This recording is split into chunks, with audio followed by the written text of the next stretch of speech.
कुछ सिखाती है, लेकिन मैं आज चाहूंगी कि वे और भी कुछ हमें बताएं, कुछ अच्छी बातें जो हम सबके जीवन के लिए बहुत महत्वपूर्ण हो।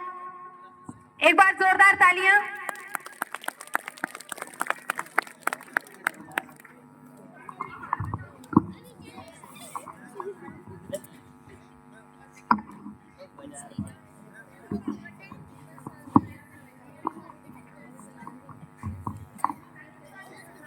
नमस्कार दोस्तों, मेरे परम आदरणीय बड़े बुजुर्गों, मैं आपकी बेटी चेतना मीणा आपको प्रणाम करती हूँ। आज गणतंत्र दिवस के अवसर पर 2 शब्द आपके बीच आपसे कहना चाहती हूँ। मैं प्रणाम करती हूँ यहाँ पर विराजमान समस्त वरिष्ठ जनों को एवं मेरे भाइयों बहनों, मेरे प्रिय विद्यार्थियों, मेरे ग्राम परिवार के सभी मेरे माता पिता तुल्य परम आदरणीय जनों। आज हमारे भारत का यह 75वां गणतंत्र दिवस मना रहे हैं। आज हमारे बीच विराजमान परम आदरणीय समस्त वरिष्ठ जन,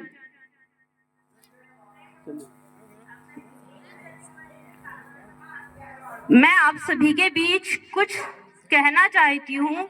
कृपया त्रुटियों पर ध्यान ना दें।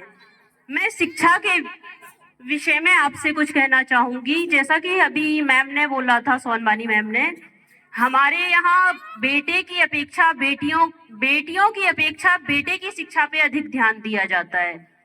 बेटे की तुलना आज भी बेटियों से अधिक होती है। मैं आप सबसे आग्रह करूंगी, अनुरोध करना चाहूंगी कि हम बेटियों को भी कम ना आके, जब आप बेटियों को बराबरी का दर्जा देंगे तब तो वे देश में आगे बढ़ेंगी। आज हम उन्हें समानता का अधिकार देंगे तब वे आगे निखर के आएंगी। तो मैं आप सभी से बस एक छोटा सा अनुरोध करूंगी, जितनी इम्पोर्टेंस, जितना ध्यान आप बेटे पर देते हैं उतना ही ध्यान बेटी पर दें। मैं आपके बीच में यहाँ उपस्थित हूँ, मैं बेटियों की शिक्षा पर अधिक ध्यान देती हूँ। मैं चाहती हूँ आप सब जितना ध्यान बेटे पर देते हैं उतना ही बेटी पर दें। उसे भी बढ़ने का पूर्ण अधिकार है, उसे भी देश में आगे बढ़ने का अधिकार है, वो भी देश का भविष्य बनाएगी। आप जानते हैं, अंतरिक्ष में जाने वाली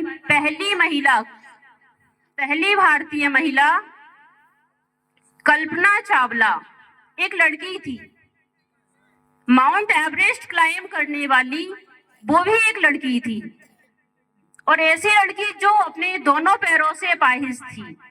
जब बेटियां माउंट एवरेस्ट क्लाइम कर सकती हैं, जब बेटियां चांद पर जा सकती हैं, तो बेटियां देश का भविष्य क्यों नहीं बना सकती? क्यों हम बेटियों को आज भी पीछे रखते हैं?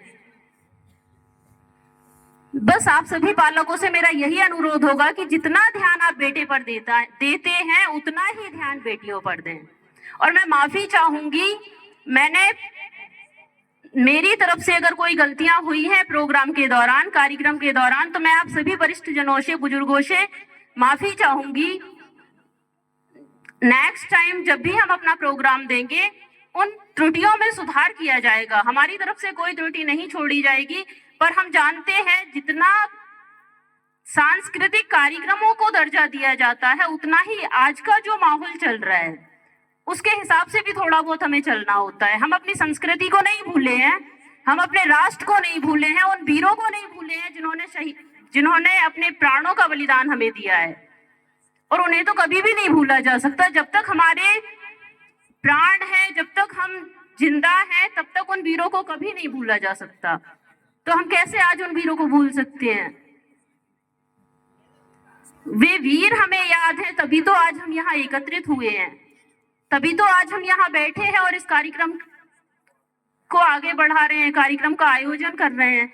अगर वो वीर हमें याद नहीं होते तो वो गृहिणी जो घर में रोटियां बनाती हैं आज 10 बजे रात तक यहाँ बैठी होती क्या? अगर वो वीर हमें याद नहीं होते तो जो श्रमिक दिन भर खेतों में काम करते हैं वे आज यहाँ इतनी रात तक बैठे होते क्या? वे बच्चे जो 6-7 बजे सो जाते हैं आज रात 10 बजे तक यहाँ बैठे हैं, किसी को नींद तक नहीं आ रही है, इतनी सर्दी है, किसी को सर्दी नहीं लग रही है, तो वो वीर हमें याद हैं। माफी चाहूंगी अगर मेरी बातें आपको बुरी लगे, बस इतना ही कहना चाहूंगी। धन्यवाद।